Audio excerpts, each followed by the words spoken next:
Hello friends, welcome you all in Crack Competitive, and today we will discuss about the history of Himachal Pradesh. So friends, Himachal Pradesh के इतिहास को जानने से पहले हमें ये जानकारी होना ज़रूरी है कि हिमाचल प्रदेश का जो इतिहास हम पढ़ते हैं उसकी जानकारी कहाँ से प्राप्त हुई, ऐसे कौन से हिस्टोरिकल सोर्सेज थे जिनकी वजह से हम हिमाचल की हिस्ट्री को जान पाए. तो हिस्टोरिकल सोर्सेज की अगर बात करें तो हिस्टोरिकल सोर्सेज में हमारे पास आते हैं कॉइन्स, सिक्के, शिलालेख, साहित्य, यात्रा वृत्तांत और वंशावलियाँ. तो सबसे पहले हम डिस्कस करेंगे सिक्के, कॉइन्स के बारे में. कॉइन्स जो हैं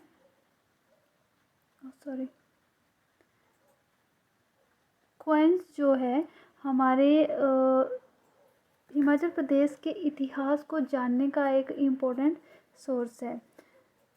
और इन सिक्कों को जो है सुरक्षा के तौर पर जो है म्यूज़ियम्स वगैरह में रखा जाता है.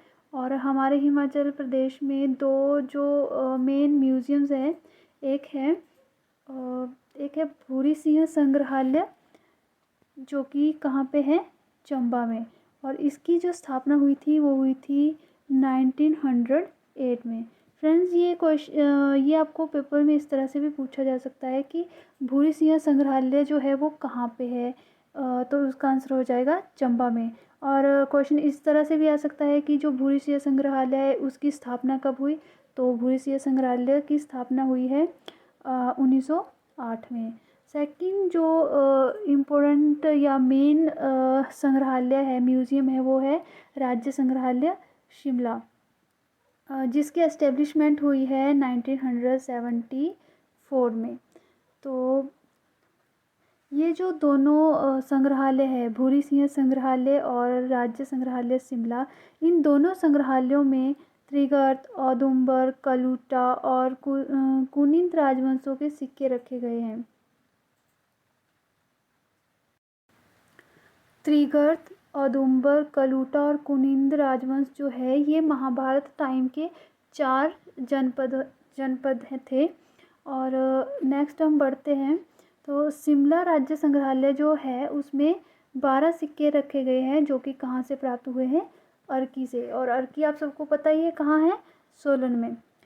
नेक्स्ट है जो 21 सिक्के हैं अपोलोडोर्स के, वो जो है प्राप्त हुए हैं हमीरपुर के टप्पा मेवा के. तो आपसे क्वेश्चन इस तरह से भी पूछा जा सकता है पेपर में कि अपोलोडोर्स के 21 सिक्के जो है कहाँ से प्राप्त हुए हैं, तो ये प्राप्त हुए हैं हमीरपुर के टप्पा मेवा से. अगर आगे बढ़ें तो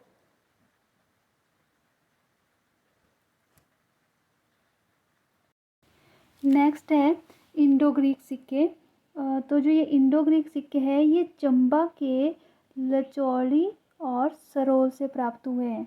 तो एग्ज़ाम में आपको क्वेश्चन पूछा जा सकता है कि इंडो ग्रीक सिक्के चंबा के कौन से स्थान से प्राप्त हुए हैं, तो वहाँ पे ऑप्शन में आपके पास लचौड़ी भी हो सकता है, सरोल भी हो सकता है, या बहुत दोनों हो सकते हैं. ये क्वेश्चन इस तरह से भी आ सकता है कि चंबा के लचौड़ी से किस तरह के सिक्के प्राप्त हुए, तो इंडो ग्रीक सिक्के. नेक्स्ट है हमारे पास कि कुल्लू का जो सबसे पुराना सिक्का था वो राजा विरियास द्वारा पहली शताब्दी में चलाया गया. तो पेपर में क्वेश्चन आ सकता है कि कुल्लू का जो सबसे पुराना सिक्का था वो किसने चलाया, तो आंसर होगा राजा विरियास. यह क्वेश्चन इस तरह से भी आ सकता है कि कुल्लू का सबसे पुराना सिक्का कौन सी सदी में चला, तो पहली सदी में चला. तो फ्रेंड्स, ये कुछ इम्पोर्टेंट सिक्के हैं जो एग्जामिनेशन के पॉइंट ऑफ व्यू से इम्पोर्टेंट थे. तो इनकी आप रिवीजन कर लें या आप इनको नोट्स भी बना सकते हैं. नेक्स्ट हम पढ़ेंगे शिलालेख, ताम्रपत्र, जिनको कि इंस्क्रिप्शन और कॉपर प्लेट्स भी बोला जाता है. तो शिलालेख जो होते हैं वो शिला मतलब पत्थर का पर्यायवाची शब्द होता है शिला. तो शिलालेख जो पत्थरों पर लिखी हुई कुछ भी मतलब पत्थरों के ऊपर पढ़ने योग्य जो भी लिखा जाता था, शिलालेख. और ताम्रपत्र मतलब तांबे की चादर टाइप, मतलब तांबर का एक टुकड़ा जिस पे कुछ भी लिखा जाता था एंशियंट टाइम में। तो कांगड़ा के पथियार और कनिहारा से सॉरी कांगड़ा के पथियार और कनिहारा के कुछ अभिलेख मिले। और इसके अलावा हाटकोटी के सोनपुर की गुफा और मंडी के सलोणू से भी कुछ शिलालेख मिले। और इन अभिलेखों को पढ़कर जो है हमें उस टाइम के एंशियंट टाइम के सोशल और इकोनॉमिकल कल्चर की जानकारी मिलती है। नेक्स्ट है भूरी सिंह संग्रहालय, जो कि चंबा में है। उसमें 36 अभिलेख रखे गए हैं, जो कि कहाँ से प्राप्त हुए, चंबा से ही प्राप्त हुए हैं। और ये अभिलेख शारदा और टांकरी लिपि में लिखे गए हैं। कुल्लू के शलारू से प्राप्त अभिलेखों में गुप्त काल की जानकारी मिलती है। तो क्वेश्चन आपको ऐसे भी आ सकता है कि कुल्लू के सलारू से प्राप्त जो अभिलेख है उनसे हमें कौन से काल की जानकारी मिलती है। तो आपका आंसर होगा गुप्त काल की जानकारी। नेक्स्ट है निर्मण ताम्र प्लेट।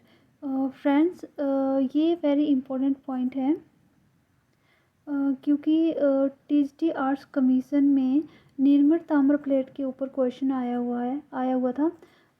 उसमें पूछा गया था कि जो निर्मल ताम्र प्लेट है वो कौन सी शताब्दी की थी। तो निर्मल ताम्र प्लेट जो है वो 7वीं शताब्दी के दौरान महासामंत समुद्रसेन के द्वारा जारी की गई थी। नेक्स्ट है चंबा। तो चंबा में 10वीं शताब्दी में चकली से तांबे के सिक्के मिले हैं। It's also important point. तो फ्रेंड्स, अभी जो भी हमने शिलालेख और ताम्रपत्रों के बारे में पढ़ा, इन सब से हमें हिमाचल के इतिहास के बारे में इम्पोर्टेंट जानकारी मिलती है। तो नेक्स्ट हम पढ़ेंगे साहित्य। साहित्य में अगर बात करें पुराणों की, तो विष्णु पुराण, मार्कंडेय पुराण और स्कंद पुराण, इन सब से हमें हिमाचल के इतिहास की जानकारी मिलती है। हिमाचल के लोगों का कल्चर कैसा था, हिमाचल के लोगों का जीवन कैसा था, किस तरह के उस टाइम पे जियोग्राफी थी, लोग कैसे रहते थे, इन सब की जानकारी हमें इन तीनों पुराणों से मिलती है। किसके बारे में, हिमाचल प्रदेश के बारे में। नेक्स्ट है हमारे पास ग्रंथ। तो रामायण, महाभारत और बृहत संहिता से भी हमें हिमाचल के इतिहास की जानकारी। रामायण और महाभारत के बारे में हम सब ने सुना है। बृहत संहिता जो है एक संस्कृत ग्रंथ है जिसमें भूगोल, ग्रह और नक्षत्र वगैरह के बारे में जानकारी मिलती है। तो इस बृहत संहिता ग्रंथ में भी हमारे हिमाचल के बारे में डिस्क्रिप्शन मिलता है। नेक्स्ट अगर हम देखें तो पाणिनि की जो बुक है अष्टाध्यायी, और कालिदास की बुक है रघुवंशम, विशाखा दत्त की बुक है देवी चंद्रगुप्तम और मुद्रा राक्षस, और कलहन की बुक है राजतरंगिणी। इन सारी बुक्स को पढ़ने पर भी हमें हिमाचल प्रदेश के इतिहास के बारे में काफ़ी जानकारी मिलती है। इन सब बुक्स में हिमाचल प्रदेश के सामाजिक, राजनीतिक और आर्थिक जीवन की जानकारी दी गई है कि उस टाइम पे हिमाचल प्रदेश में जो लोग थे उनकी सोशल लाइफ कैसी थी, कौन सी पॉलिटिकल पॉलिसीज़ थी, और उस टाइम का कल्चर कैसा था, जो उनकी इकोनॉमिकल सिचुएशन थी वो कैसी थी। इन सब के अलावा तारीख़ फ़िरोज़शाही और तारीख़ फ़रिश्ता, इन दोनों बुक्स में भी जो है हमें हिमाचल के बारे में जानकारी मिलती है। क्योंकि इन दोनों बुक्स में जो है नगरकोट किला, जो कि कांगड़ा का किला है, उसके बारे में लिखा गया है। जो फिरोज़ शाह तुगलक हुआ करते थे, उन्होंने जो अटैक किया था नगरकोट किला, कांगड़ा के किला के ऊपर, वो उससे रिलेटेड उसमें लिखा गया है, तो इससे भी हमें हिमाचल के इतिहास को समझने में काफ़ी हेल्प मिलती है। आफ्टर दैट है तुझ के जहांगीरी, जो कि कांगड़ा पर जहांगीर के अटैक के बारे में है, और इससे भी हमें हिस्ट्री की नॉलेज मिलती है। एक और बुक है तुझ के तैमूरी,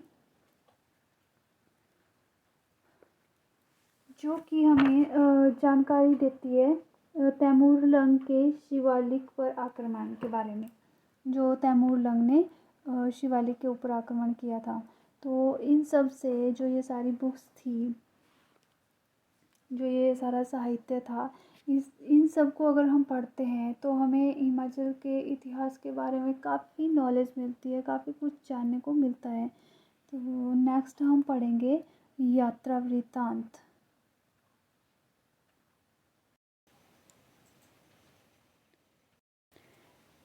टोलमी, जो कि मिस्र का एक यात्री था, उसने हिमाचल प्रदेश का सबसे पुराना विवरण किया, मतलब हिमाचल प्रदेश का सबसे पुराना विवरण जो है टोलमी द्वारा किया गया, और उसमें उसने कुलिंदों के बारे में बताया है। हवेनसांग जो था वो भी एक चीनी यात्री था, टोलमी की तरह। टोलमी मिस्र का था और हवेनसांग जो था एक चीनी यात्री था, जो कि भारत में रहा 630 ईस्वी से 644 ईस्वी तक, और इस दौरान उसने कुल्लू और त्रिगर्त की यात्रा की। इनके अलावा विलियम फिंच और थॉमस कोटियाल, जो कि यूरोपियन थे, उन्होंने जहांगीर के समय में भारत की यात्रा की, और हिमाचल प्रदेश में भी वो आए।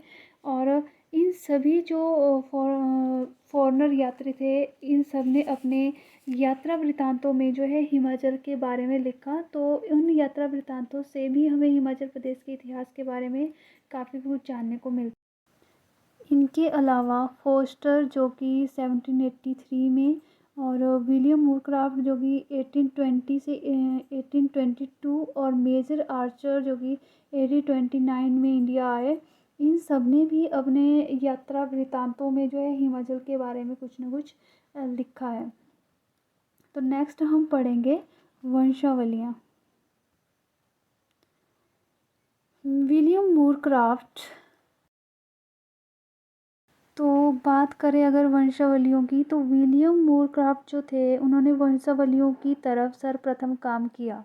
मतलब उन्होंने वंशावली होती है जैसे राजा लोग हो गए, और तो वो उनके जो राज दरबार में पुरोहित वगैरह या राजगुरु वगैरह होते थे, वो उनके वंश का रिकॉर्ड रखते थे। वो अपने परिवार में हुए व्यक्तियों का बड़े संयत तरीके से रिकॉर्ड रखते थे, तो उसको वंशावलियाँ बोला जाता था। विलियम मूरक्राफ्ट जो थे, उन्होंने इन वंशावलियों की तरफ जो है काम करना सबसे पहले स्टार्ट किया।